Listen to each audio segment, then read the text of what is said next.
저는 이렇게 기도 제목을 받으면 그 기도 제목을 다 모아놓습니다.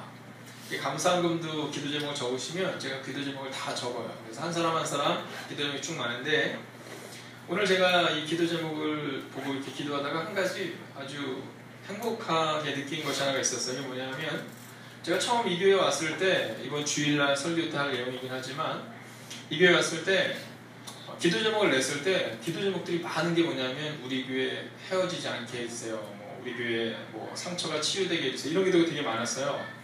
근데 그 중에서도 제일 제 마음이 찡했던 건 뭐냐면, 그 당시에 초등학교 2학년짜리 애가 뭐라고 기도 제목을 냈냐면, 우리 교회 싸우지 않게 해주세요, 이런 기도 제목을 냈었어요. 근데 이번 연합수련회를 갔는데요, 우리 교회에 대한 기도 제목은 하나도 없더라고요. 그렇다고 해서 교회를 미워하는 건 아니고요. 다 어떤 기도 제목이 있냐면, 하나님 우리의 가정을 살려주시고 또 잃어버린 영혼을 찾게 해주시고. 그러니까 이 기도의 제목이요, 비전으로 가득 차 있는 거예요. 예전에는 어떻게 하면 우리 교회가, 이 깨어진 교회가 하나 될까라는 기도 제목이 있었다면, 혹시 흩어지면 어떻게 할까라는 기도 제목이 있었다면, 그 흩어지지 않게 해주세요 기도 제목은 딱 한 명밖에 없더라고요. 그리고는 모두가 다 비전으로 가득 찬 기도 제목을 보면서 제 마음에 큰 은혜가 되더라고요. 자, 우리 옆에 사람 인사할까요? 비전으로 가득 찬 밤 되십시오. 함께 인사하겠습니다. 비전으로 가득 찬 밤 되십시오. 자, 오늘 제목입니다. 한번 따라해볼까요? 가장 시급한 일은 무엇인가? 여러분, 얼마 전에 한 학생이 인터넷에 이런 내용을 올렸어요. 중학교 2학년이 있는데, 중학생이 뭐라고 올렸냐면, 중3 학생의 가장 시급한 일이 무엇입니까? 이렇게 올렸어요. 근데 그 밑에 이제 막 다는 거예요. 사람들이 중3 학생이 가장 시급한 거. 그랬더니 키 크게 잠 잘 자세요, 피부 관리 잘 하세요, 이런 것들이 쭉 있는 겁니다. 근데 그 학생이 그 밑에 뭐라 했냐면, 여태까지 살아왔던 나날이 정말 후회스럽고, 이 중3이 쓴 거예요. 새로운 삶을 출발하고 싶습니다. 그러니까 장난치지 마시고 진지하게 적어주세요, 이렇게 적은 거예요. 근데 거기에 어떤 사람이 적은 게 저거 너무 은혜가 되더라고요. 뭐라냐면, 늦지 않았어요. 기본에 충실하면 됩니다, 이렇게 써있더라고요. 기본에 충실하면 됩니다. 자, 여러분, 우리가 그리스도인으로서 우리에게 있어서 가장 시급한 일은 무엇일까요? 그것은 바로 기본에 충실한 삶을 선택하는 겁니다. 오늘 아마 여러분들 그 마음으로 오늘 이 밤 이곳에 나오셨을 거예요. 제가 오늘 아동부에들이랑 약속했어요. 어떤 약속했냐면, 너희가 오늘 말씀 잘 드리고 그리고 기도 열심히 하면 목사님이 다음 주에 베스킨 라빈스 아이스크림 사줄게, 31가지 중에 3가지를 사가지고 와서 꼭 사줄게, 저렇게 약속했어요. 그때 아이들이 뭐라고 말하냐면, 정말이죠, 이렇게 얘기하더라고요. 그래서 제가, 그럼 목사가 거짓말하겠니? 정말이지. 알겠어요. 자기들끼리 화이팅을 하더라고요. 그래서 저 기대했어요. 시작할 때 아이들이 쫙 앞자리에 앉아있겠구나. 근데 아무도 없어서 지금. 근데 아이들이 약속을 한 거죠. 왜냐면 일찍 오겠다는 얘기는 하지 않았고, 이제 예배 때 들어와서 최선을 다하겠다고 했으니까. 이 아이들이 와서 이걸 들어야 되는데, 네, 이제 중요한 얘기를 빨리 해야 되는데, 네. 자, 그럼 중요한 얘기 하기 전에 광고부터 하겠습니다, 여러분. 이게 뭐냐면요, 감리교 그 본부에서 저희 교회에 이 전도 용품을 선물해 줬어요. 그래서 원래 이거를 작년에 저희가 할 만큼의 돈을 줬는데, 저희에게는 이 재정을 잘 쓰는 은사가 있잖아요. 그래서 저희가 휴지도 만들고 부채도 만들고 그러다 보니까 이 돈이 모자라서 못 만들었어요. 그러다 이제 교회의 재정을 함께 해서 요 각티슈를 1000개를 사왔어요. 1000개를. 그래서 여기 보면 각티슈가 1000개가 있어요. 1000개가. 그래서 이거를 여러분이 뭐 하는 데 쓰냐면, 전도하는 데 쓰는 거예요. 여기 보면 뭐라고 써있냐면, 기억하세요, 하나님 안에서 당신은 무엇이든 가능하다는 것을, 이렇게 써있어요. 여러분, 누군가에게 이 전도를 하기 위해서 이 각티슈를 주면서 여러분 뭐라고 말씀하시냐면, 하나님 안에서 당신은 뭐든지 할 수 있습니다, 한번 주일날 만납시다, 이렇게 전도하시면 되는 거예요. 뒤에는 뭐라고 써있냐면, 터널은 반드시 끝납니다, 이렇게 써있어요. 터널은 반드시 끝납니다. 혹시 여러분의 주변에 있는 분들 가운데 이 깊은 터널을 지나는 분이 계시면, 그분에게 이걸 전해주면서 하나님이 함께 하시면 당신의 터널은 끝나요, 이렇게 인사하는 거예요. 자, 그런 의미에서 한번 옆뒤 자라면 인사해볼까요? 당신의 터널은 반드시 끝납니다. 당신의 터널은 반드시 끝납니다. 자, 이제 우리 아이들을 위해서. 자, 여러분 혹시 조선시대 조선 백자 이런 것들 아시죠? 네. 몰라요. 그 박물관에 가면, 박물관에 보면 이렇게 백자 같은 게 이렇게 있잖아요. 자, 여러분, 1250도씨 최고의 날을 만나라라는 책이 있어요. 이 책이 뭐냐면 도공이 도자기를 만들 때 온도가 몇 도 정도 되는지 아세요? 일반적으로 우리가 쓰는 이런 그릇들은 약 800도 정도면 된답니다. 일반 800도 정도면 되는데, 근데 최고의 고가를 자랑하는 고려청자나 조선백자 이런 것들의 온도가 몇 도냐면 자그마치 1250도라는 거예요. 자, 일반 질그릇은 800도 정도면 되는데 탁월한 그릇을 만들려면 1250도가 필요하다라는 거예요. 자, 여러분 한번 생각해 보세요. 800도씨의 편안한 환경 속에서 신앙생활을 하는 것과 1250도씨의 그 강력한 불 가운데 신앙생활을 하는 것, 여러분 어디에 있느냐에 따라서 질그릇으로 나올 것인가 아니면 조선백자나 또는 청자처럼 그런 위대한 그릇이 될 것인가가 정해져 있다라는 겁니다. 우리는 800도씨에 있으면서도 우리가 멋진 명품이 되기를 원하지만, 명품이 되기를 원하면 800도씨가 아니라 1000도씨가 아니라 1250도씨가 필요하다라는 겁니다. 자, 여러분, 우리가 우리의 삶 가운데 정말 위대한 삶을 살기를 원한다면요, 여러분의 삶이 지금 800도씨 정도를 살아가고 있다면, 평범한 삶을 살아가고 있다면 이제 1250도씨로 한번 우리의 삶의 높이를, 그리고 우리의 삶의 방향성을 한번 다시 재정립하는 시간이 되어야 한다는 거죠. 여러분, 오늘 본문에는요, 그렇게 1250도씨의 인생을 살았던 사람이 나옵니다. 그게 누구냐면 요한이에요. 요한. 자, 오늘 요한이라는 사람에 대해서 우리가 함께 나누게 될 텐데요. 자, 옆뒤자로 한번 인사할까요? 당신이 요한 같은 위대한 사람이 되십시오. 당신이 요한 같은 위대한 사람이 되십시오. 자, 그럼 요한같이 위대한 사람에게는요, 세 가지의 특징이 있습니다. 첫째는 뭐냐면 예수님을 위해 사는 삶이었다는 겁니다. 여러분 다시 한번 읽어볼까요? 함께 읽어보겠습니다. 시작! 그가 오시기에 앞서 요한이 먼저 회개의 세례를 이스라엘 모든 백성에게 전파합니다. 아멘. 여러분, 요한에 대해서는 한마디로 뭐라고 말하고 있느냐 하면 이스라엘 모든 백성에게 전파하는 사람, 즉 예수님을 위해 살았던 사람이다라고 기록하고 있습니다. 여러분, 우리 인생에 있어서 우리가 명품 인생이 되기 위해서 필요한 것은요, 가장 시급한 일은 지금 예수님을 위해 살겠다라는 믿음의 결단이라는 거예요. 여러분, 이 믿음의 결단이 여러분 가운데 있기를 주의 이름으로 축원하겠습니다. 그래서 저희는 꿈이 있는데 그 꿈이 뭐냐면 그냥 꿈꾸듯이 살다가 죽는 거예요. 네, 꿈꾸듯이 살다가 죽는 거. 자, 여러분, 요한은요 꿈꾸듯이 살다가 죽었던 사람이에요. 요한은 세상적인 유익을 구하지 않았던 사람입니다. 여러분, 마가복음 1장에 보면 이 요한에 대해서 조금 더 구체적으로 말하고 있는데, 자, 이제 마가복음 1장 1절을 보면 이제 하나님의 아들 예수 그리스도 복음의 시작이라 이렇게 기록하면서 시작하거든요. 그리고 나서 바로 나오는 사람이 누구냐면 바로 요한이에요. 자, 이 요한이 어떤 사람이냐 하면 성경이 말하고 있기를 그리스도 예수의 복음의 시작을 열었던 사람이라는 거예요. 여러분, 예수님을 위해 열심히 사시고 예수님의 복음의 문을 여시기를 주의 이름으로 부탁드리겠습니다. 여러분은 어떤 사람이 되어야 되냐면 요한처럼 여는 사람이 되어야 되는 거예요. 닫는 사람이 되지 마세요. 여러분, 교회에는요 여는 사람이 있고 닫는 사람이 있어요. 그 사람이면 교회가 막 문이 열려요. 그 사람이면 기도가 열려요. 그 사람이면 행복함이 열려요. 근데 어떤 사람이면 긴장돼요. 어떤 사람이면 기도가 끊어져요. 어떤 사람이면 자꾸 싸움이 나요. 여러분, 이 세례요한은 어떤 사람이면 예수님을 위해 인생을 열었던 사람이라는 거예요. 여러분, 새벽의 문을 여시고 기도의 문을 여시고 전도의 문을 여시기 바랍니다. 여러분, 세례 요한을 향해 마가복음은 뭐라고 기록하냐면 세례 요한은 예수님의 길을 예비한 사람, 예수님을 위해 열었던 사람이다라고 기록하고 있습니다. 여러분, 저는 우리가 예수님을 위해 쓰임받는 사람이 되기를 원합니다. 여러분, 왜 공부하세요? 공부하는 이유가 무엇입니까? 예수님을 위해 쓰임받는 사람이 되기 위해 공부해야 된다는 거예요. 여러분, 예수님을 위해 사는 사람들 삶이 아주 단순해요. 여러분, 이 세례 요한에 대해서 뭐라고 기록하냐면 요한은 약대털을 입고 허리에 가죽띠를 띠고 메뚜기와 석청을 먹었다라 이렇게 기록하고 있어요. 이 얘기는 뭐냐면 아주 단순하다는 삶을 살았다는 거예요. 그 당시에 뭐 어떻게 하면 비단 옷을 입을까, 어떻게 하면 멋진 옷을 입을까를 고민할 때 이 세례 요한은 어떤 삶이냐면 단순한 삶을 살았다라는 거예요. 좋은 옷을 입고 좋은 음식을 먹고 내가 명예를 얻기 위하여 살아가야겠다라는 것이 아니라 오직 예수님을 위해 살아갔다라는 것이죠. 여러분, 이제 여러분이 이번 주 오시면 여기 현수막이 쫙 붙을 거예요. 11월 1일 이제 9월 13일부터 시작해서 7주입니다. 자, 7주면 며칠이에요? 7주면 49일이죠. 7주 49일의 시간을 우리가 보낼 거예요. 근데 어떤 마음으로 보내냐면 예수님을 위해 살겠다라는 마음으로 보내는 거예요. 그리고 평생을 그렇게 살아야 하지만 우리가 자꾸만 그것을 잃어버리기 때문에 특별히 이 49일의 시간은 예수님만을 위해 살아야 되는 거예요. 근데 그러기 위해서 필요한 게 뭐냐면 삶을 단순화시키셔야 해요. 여러분, 삶을 단순화시키지 않으면 결코 우리의 삶을 예수님 위해 살지 못합니다. 드라마를 끊으셔야 합니다.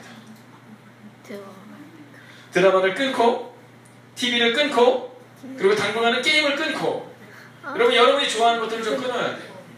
제가 요즘 중고등부 아이들 보니까 시험 기간이라서 이 아이들이 이 핸드폰을 끊더라고요. 여러분, 공부를 위해서도 이렇게 핸드폰을 끊는데 우리는 예수님을 위해서 무엇을 끊을까를 한번 여러분 다짐하고 결단하셔야 된다는 거예요.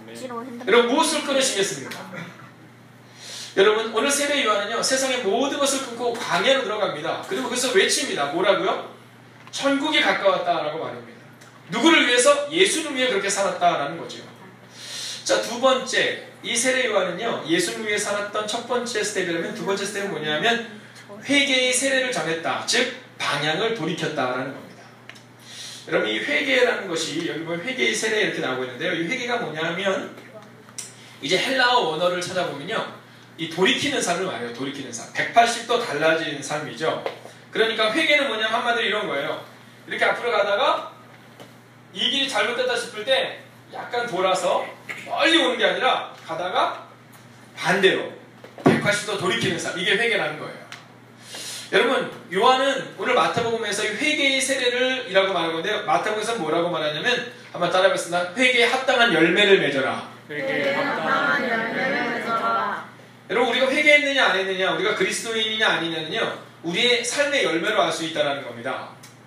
자, 이것을 현대인의 성경은 뭐라고 우리 가운데 기록하냐면 너희는 진정으로 회개했다는 것을 보여줄 만한 바른 행동을 하라라는 거예요. 바른 행동을 하라. 여러분, 왜 교회가 힘이 없습니까?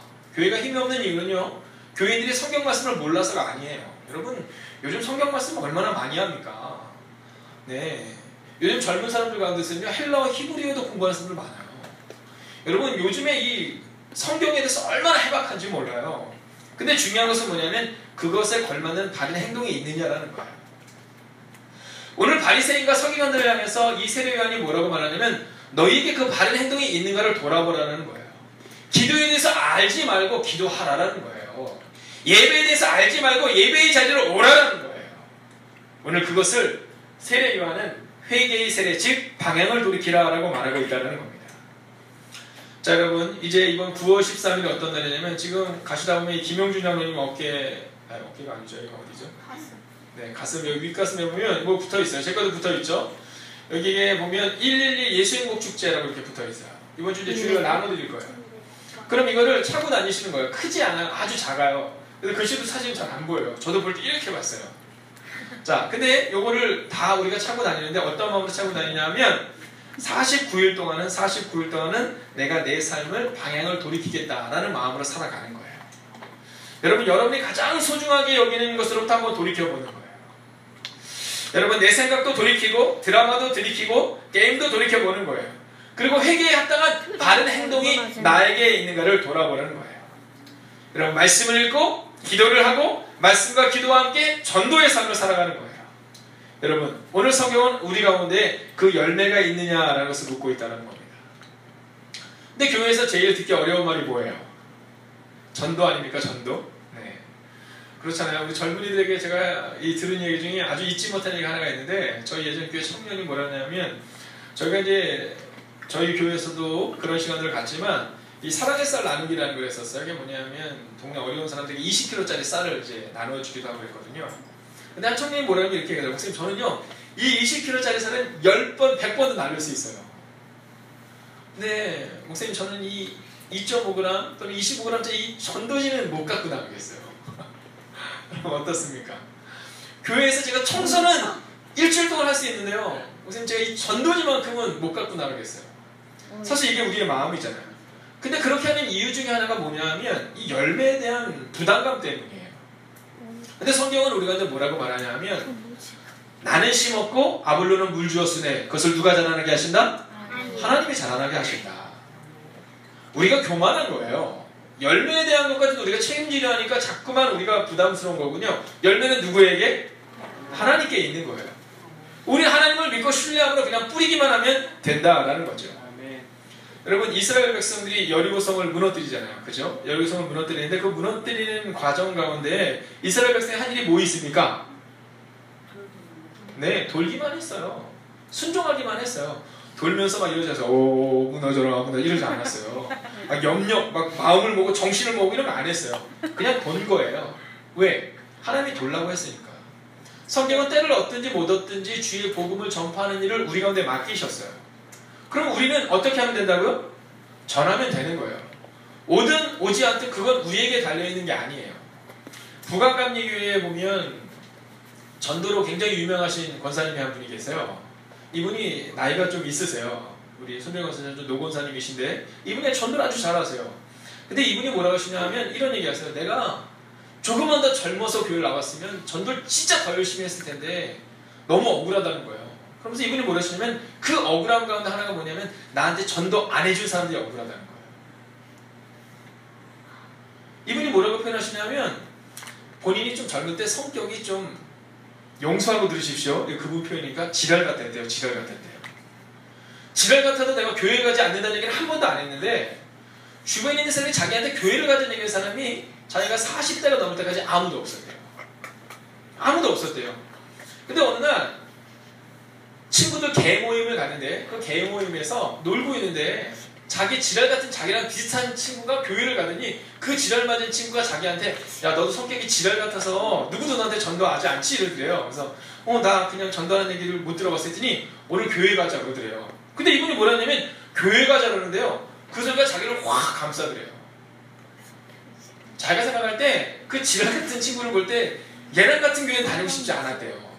근데 교회 가자는 그 한마디가 자기를 확 감싸면서 교회를 나가게 됐다는 거예요. 근데 이분이 뭐라 하냐면 자기 시누이도 권사님이고 자기 작은 집도 장로님 가정이고 근데 누구도 자기한테 교회 가자는 한 번도 안 했대요. 근데 평생 딱 한 번 40대가 넘어서 나이가 들어서 교회 가자는 얘기를 듣고 교회를 가기 시작해서 세례받고 집사가 되고 권사가 되고 지금은 전도를 많이 하는 사람이 되는데 내가 만약 20대 때 내가 만약 30대 때 내가 만약 10대 때 교회를 다녔다면 그럼 정말 내가 주님을 위해서 더 열심히 살았을 텐데 너무 아쉽다라는 거예요. 그래서 이분이 뭐라고 얘기하냐면 이런 얘기를 하셨어요. 그때 만약에 내가 지랄받을 것 같아서 전도가 안 될 것 같다가 아니라 누군가가 그냥 복음 그대로 교회 가자 그랬으면 내가 교회를 갔을 텐데 근데 제가 너무나도 큰 거를 깨닫게 되었다는 겁니다. 사랑하신 여러분, 저는 오늘 여러분에게 회개의 세례, 즉 회개에 합당한 열매가 합당한 삶이 나타나기를 주의 이름으로 축원하겠습니다. 여러분, 우리가 이제 이번 주 13일부터 시작하여서 이제 14일부터 시작해서 49일 동안 전도를 하거든요. 이번 주에 오시면 여기에 그 하얀색으로 된 아크릴 통이 하나가 올라오고요. 여기에도 아크릴 통이 하나가 올라와요.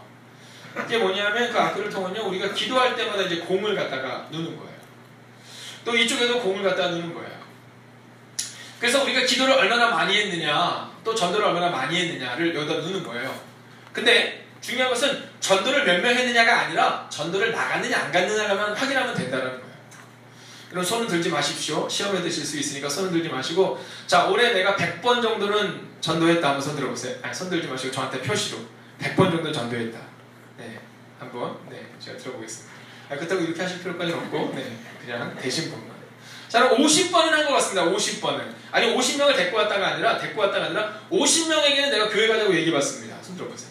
자 이번에 손 들어볼까요? 한번 그러면? 있을 것 같은데 경선에서 안 되시는 걸로 생각하고 여러분 49일 동안 내가 몇 명을 전도했냐 그건 하나님께 맡기는 거고 우리는 49일 동안 매일 한번 전도하는 거예요. 49일 동안 매일 기도해 보는 거예요. 과연 하나님께서 우리의 삶 가운데 어떻게 역사하시는가를 우리가 한번 보자라는 거예요. 여러분 세상 사람들은 안 된다고 말하잖아요. 지금 한국교회가 안 된다라고 말하지만 하나님이 함께 하시면 되는 줄로 믿습니다. 여러분 그래서 이 휴지를 다 여러분 가정에 하나씩 갖다가 쓰셔야 돼요. 그래서 뭐 화장실에서 놓으셔도 되고 아무데나 놔도 되지만 특별히 하실 수 있으면 거실에다 놓으세요. 그리고 늘 보세요. 기억하세요. 하나님 안에서 당신은 무엇이든 가능하다는 것을. 여러분 파주 봉길천교회 김용관 목사님의 말씀 가운데 이런 내용이 나오더라고요. 북한의 동해안 어촌 마을에서 어느 가정이 있었습니다. 그 가정은 대가족이었는데 여러분 북한에 한 달에 한 번 정도 배급이 이렇게 나오는데요.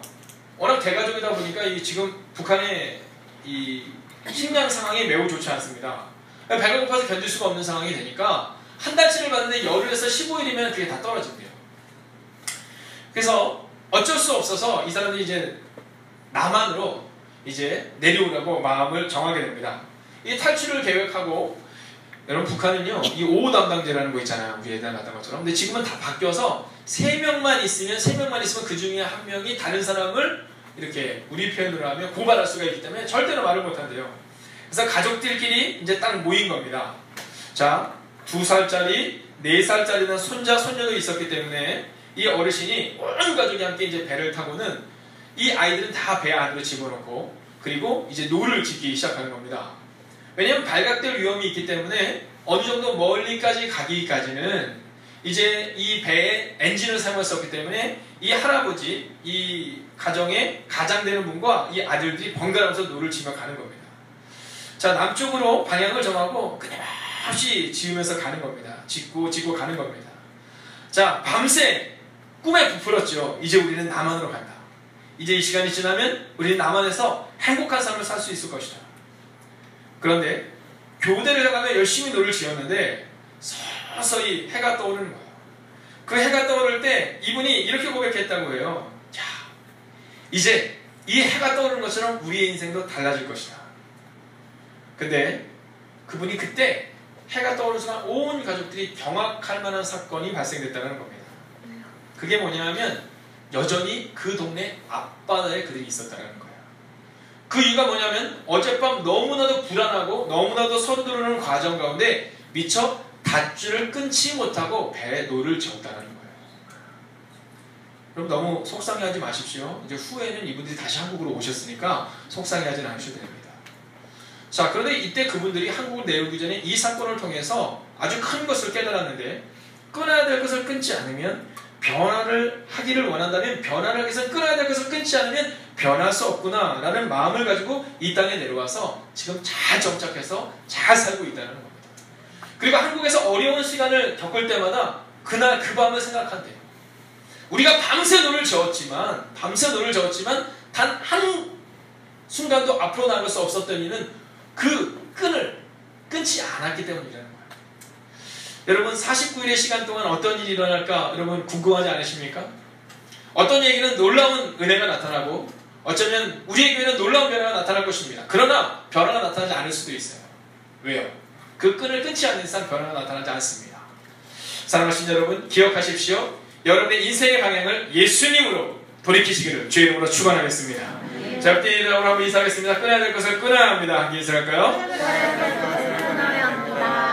여러분들 이 끊어야 되는 것이 굉장히 어려워요. 여러분 이 다이어트 해보셨습니까? 다이어트 할 때 왜 이 다이어트가 잘 안 되는지 아시죠? 음식을 못 끊어서 그래요. 여러분 끊어야 될 것이 굉장히 고통스럽습니다. 저는 음식을 그렇게 많이 먹지는 않는데 저녁에 자꾸 늦게 들어가서 저녁에 자꾸 늦게 먹는 습관이 요즘 생겼어요. 근데 얼마 전에 잠을 자려고 하는데 잠이 안 오는 거예요. 참 신기한 건 뭐냐면요. 또 그날 제가 이제 들어가면서 그 마트에 들어갔는데 그 마트에 계신 형제님이 뭘 보고 계시냐면 라면을 먹는 장면을 이렇게 보고 있더라고요. 뭐 드라마 같은 데서 봤던 건데, 그리고는 그냥 우유 하나를 사서 이제 배가 고프니까 우유 하나 사서 먹고 자기가 집에 들어가서 누웠는데 잠이 안 와요. 잠이 안 오고 그 라면이 계속 왔다 갔다 해요. 자, 여러분 제가 그 밤에 라면을 먹었을까요? 안 먹었을까요? 먹었어요. 그 다음날 후회했을까요? 안 했을까요? 조금 했어요. 후회했어요. 많이 했어요. 네, 아마 그 다음날 새벽 기도 때 성도님들이 저를 보면서 그럴 수 있어요. 혹시 아프신가? 그 아픈 게 아니라 게을러서 그런 거예요. 그날 제가 많이 먹어서 그런 거예요. 아파서 그런 게 아니라. 여러분 하물며 음식을 끊는 것도요 굉장한 결단이 필요합니다. 여러분 우리는 새신자들이 교회에 오는 것에 대해서 쉽게 생각할 때가 있잖아요. 여러분 새신자들이 교회에 오는 그 어려움이 어느 정도의 어려움인지 아십니까? 신앙생활을 하면서 단 한 번도 새벽기도 하지 않은 사람이 새벽기도를 결단할 때 그 마음이 어떤지 아세요? 몰라요. 아주 어렵습니다. 근데 새신자가 교회에 나올 때 이 느낌이 그렇다는 거예요. 여러분, 우리는 어떠한 마음을 가져야 되냐면 인생의 방향을 전환해야 될 새신자들을 위해서 우리가 그들을 향해서 기도하고 그들을 섬길 때 그것이 어렵다는 것을 인지하고 그들에게 복음을 전할 수 있어야 합니다. 그리고 먼저 우리의 삶을 돌이키는 그 결단이 있어야 우리가 그들을 이해할 수 있다는 것이죠. 자, 세 번째, 세례 요한의 삶. 가장 시급한 삶을 살았던 그에게서 필요한 건 뭐냐면 예수님을 전하는 삶입니다. 자, 우리 맨 밑에 줄만 한번 같이 읽어볼까요? 시작. 모든 백성에게 전파하니라. 아멘. 여러분, 뭐라고 기록하냐면 이스라엘 모든 백성에게 전파하니라. 여러분, 예수님을 전하는 삶을 살았는데 최선을 다해서 전했다는 거예요. 대충 전하다 끝난 것이 아니라 최선을 다해서 전했다라는 것이 오늘 본문에 나오고 있다는 겁니다. 여러분, 예수를 위해 열심히 사시기 바랍니다. 아멘. 예수를 위해 열심히 전하시기 바랍니다. 아멘. 여러분, 우리 아이들이 이렇게 열심히 듣는 만큼 저도 이 말씀을 정리해야 될 필요를 느끼는 것 같습니다. 여러분, 근데 이 세례 요한이 이렇게 열심히 살 수 있었던 이유가 뭐냐면 내가 가지고 있는 사명이 무엇인지 알았어요. 세례 요한의 사명은 예수님을 전하는 거였거든요. 모든 백성들에게. 그럼 여러분의 사명은 무엇일까요? 여러분의 사명도 예수님을 전하는 거예요. 마태복음 28장을 보면 그러므로 너희는 가서 모든 민족으로 제자를 삼아 아버지와 아들과 성령 이름으로 세례를 베풀고 라고 기록하고 있습니다. 가서 제자를 삼아라 라고 말하고 있어요. 사도행전 1절 8절은 오직 성령이 너에게 마시면 너희가 권능을 받고 예루살렘과 온 유대와 사마리아 땅끝까지 이르러 내 복음의 증인이 되리라 하시니라 라고 말하고 있습니다. 우리의 사명은 뭐냐면 바로 주님의 복음을 전하는 것입니다. 사랑하시는 여러분, 예수님을 위해 열심히 사시고 예수님을 위해 복음을 전하는 여러분 되시기를 다시 한번 주 이름으로 축원하겠습니다. 아멘. 아멘. 제가 한 예화를 들고 오늘 말씀을 마치려 하는데요. 제주도 모슬프라는 곳에 가면 그 동네에서 가장 큰 집이 지금은 더 큰 집이 생겼지만 3층 건물이 있어요. 근데 그 건물이 누구 거냐면 태백간이라는 중국 음식점 이 주인 건물이에요. 이분이 모슬포 교회를 섬기고 있는 분인데 임 집사님이라는 분이 이제 사업을 하고 삶을 살다가 아이들 편으로 쫄딱 망했습니다. 그리고 이제 제주도로 내려간 거예요. 제주도 내려가서 기도하는 과정 가운데 내가 예수님을 잘못 믿어서 빈손으로 이곳에 왔구나 라는 마음이 들면서 자, 내가 예수님을 잘못 믿어서 축복받지 못했으니 내가 이제는 예수님을 한번 전심으로 믿어보겠다라는 마음을 결단하게 됩니다. 그리고는 그가 주일날만 되면요 음식점 문을 닫아요. 내가 예수를 위해 열심히 살겠다, 내가 예수님께 방향을 돌이키겠다라는 마음으로 주일날 음식점 문을 닫습니다. 동네 사람들이 뭐라고 말하냐면 야, 관광지에서 주일날 제일 손님이 많은데 음식점 문을 닫다니 저러니까 안 된다고 사람들이 다 손가락질하기 시작합니다. 여러분, 망아치 산다고 사람들이 비난해 그가 주일날 문을 닫는 거 쉽지는 않았어요. 근데 그게 10년이 지났습니다. 10년이 지났는데 지나고 나서 보니까 3층 빌딩과 그리고 주택 한 채가 망해서 내려온 그 사람에게 생겨 있더래요. 이분이 뭐라고 말하냐면 10년 동안 자기는 예수님의 뜻대로 예수님을 열심히 산 것밖에 없다는 거예요. 그 이전에도 열심히 살았고 여기 와서도 열심히 살았는데 달라진 점은 그 이전에는 나를 위해서 살았다면 이 모슬포에 대해서는 예수님을 위해 살았는데 그리고 하물며 주일날도 일하지 않았는데 주님의 뜻대로 살았는데 하나님의 그런 은혜를 주시더라는 거예요. 근데 더 재밌는 것은 뭐냐면요, 그렇게 10년의 시간이 지나고 하나님의 뜻대로 살아가는 사람이 복을 받기 시작하자 동네 사람들이 이렇게 말하더래요. 야, 예수 믿으려면 저렇게 믿어야지. 그렇게 태백교회에서 뭐라냐면 예수 믿고 축복받은 가게야 라고 믿지 않는 제주도 사람들이 그렇게 말하기 시작하더라는 겁니다. 그분이 이렇게 고백합니다. 내 고집과 내 마음대로 살았던 지난 삶이 나를 실패하게 했다면 내가 하나님의 뜻대로 예수님을 위해 열심히 살 때 예수님이 나의 삶을 책임져 주셨습니다 라고 고백했다는 겁니다. 근데 그 후에 그 주변에 있는 사람들의 고백이 더 재밌습니다. 원래 이 모슬포가 제주시에서도 가장 멀리 떨어져 있는 아주 함정한 항구 도시였다고 하더라고요. 근데 지금은요 개발되어서 그 지역이 아주 좋은 지역이 되었대요. 근데 동네 사람들이 그를 향해서 이렇게 얘기했다고 합니다. 야, 예수님 잘 믿는 사람 한 명이 들어오니까 우리 동네가 이렇게 잘 되네 라고 어느 날 얘기를 하더라는 겁니다. 여러분, 어떤 미래를 만들고 싶습니까? 주님의 뜻대로 10년을 살아보셨습니까? 여러분, 우리가 지금 살아갈 때 어려움이 우리 가운데 있을 수 있습니다. 여러분, 어쩌면 지금 이 순간은 10년일 수 있어요. 여러분, 10년의 시간이 지나고 나서 보니 하나님의 뜻대로 살 때 하나님이 축복해 주셨다는 것을 그가 눈으로 목도했다라고 고백하는 것처럼 어쩌면 오늘은 여러분의 인생이 한 5년쯤 되는 해일 수 있습니다. 어쩌면 7년쯤 되는 해일 수도 있겠습니다. 그러나 우리의 결론은 뭐냐 하면 하나님이 우리의 삶을 바꿔주시고 책임져 주신다는 겁니다. 너희는 염려하지 말고 오직 모든 일에 기도와 간구로 너희 구할 것을 감사로 하나님께 아뢰라. 그러면 평강의 하나님이 이 모든 것을 너에게 더하실 것이다 라고 말씀하는 그 말씀을 의지하며 나아가는 겁니다. 자, 여러분 한번 우리 다짐해 볼까요? 우리의 인생은 명품 인생이 될 겁니다. 예수님과 함께 사는 인생이 될 것입니다. 예수님과 함께 사는 인생이 될 것입니다. 여러분, 다윗의 꿈은 왕이었어요? 아니었어요? 다윗의 꿈은 왕이 아니었어요. 다윗의 꿈은 뭐냐면 하나님과 함께 살아가는 것이 다윗의 꿈이었어요. 그리고 하나님이 다윗을 왕으로 만드신 거죠. 여러분, 저의 꿈은 뭐냐면 하나님과 함께 예수님처럼 살아가는 거예요. 여러분의 꿈은 무엇입니까? 예수님을 위해 열심히 사는 것이 여러분의 꿈이 되기를 원합니다. 그리고 우리가 그렇게 살아갈 때 하나님이 우리의 삶을 어떻게 바꾸실 것인가를 한번 기대해 보십시오. 여러분, 내 꿈을 이루기 위해서 예수님을 갖다가 사용하지 마시고, 내 꿈을 이루기 위해서 성령님을 갖다가 사용하지 마시고, 성령님의 뜻을 이루기 위해서 여러분의 삶을 한번 들여보십시오. 아마 여러분의 삶에는 놀랍고 위대한 명품 인생의 삶이 펼쳐지게 될 것입니다. 자, 옆뒤적으로 다시 한번 이렇게 인사할까요? 예수님처럼 열심히 사십시오. 함께 인사해볼까요? 예수님처럼 열심히 사십시오. 한 번 더 인사하겠습니다. 예수님을 위해 열심히 사십시오.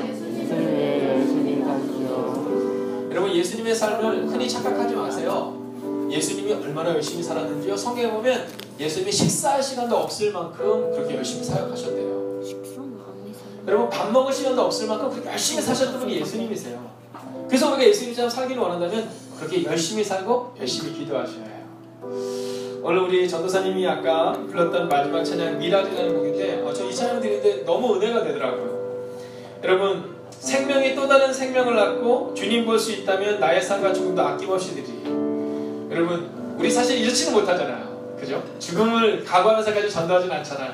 그렇지만 한 번쯤은 생명이 또 다른 생명을 낳기 위해 내 삶을 드리겠습니다라는 믿음의 결단이 우리 가운데 있기를 원합니다. 자, 우리 아이들도 한번, 우리 아동부 아이들만 한번 저를 따라서 한번 해볼까요? 예수님을 위해 열심히 살겠습니다.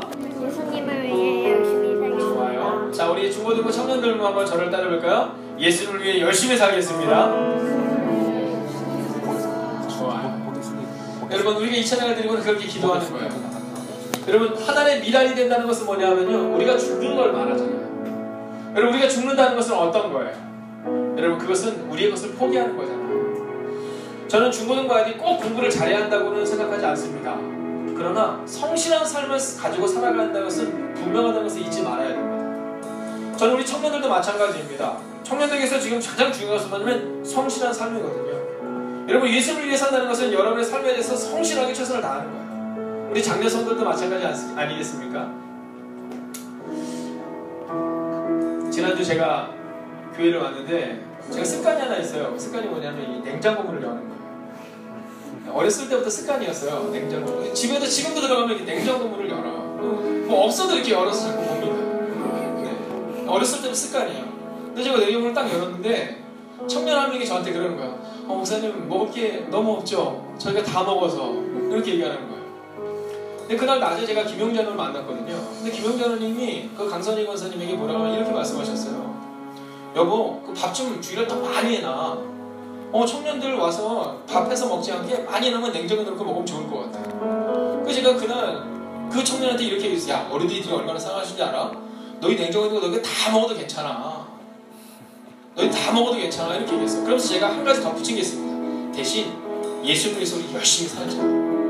열심히 예배드리고 열심히 기도하고 열심히 전도하고 어른들이 우리를 사랑하는 것만큼 우리 한번 열심히 살아보자. 오늘 우리가 그렇게 기도하는 거예요. 우리 주연이도 우리 사랑하는 아이들도 하나님께 기도할 이렇게 기도. 하나님, 저 정말 예수님 위해서 열심히 살게요. 제 공부하는 목표도 예수님을 위해 열심히 살기 위해서 이웃을 나누기 위해서 열심히 공부할게요. 하나님, 제게 지혜와 지식을 주세요라고 기도하는 거예요. 좀 더 구체적으로 기도하는 겁니다. 오늘 예수님을 위해 우리가 열심히 살기 위해서 어떻게 살아야 하는가? 우리가 그렇게 기도하는 겁니다. 먼저 함께 우리 이 찬양을 하나님께 올려드리겠습니다.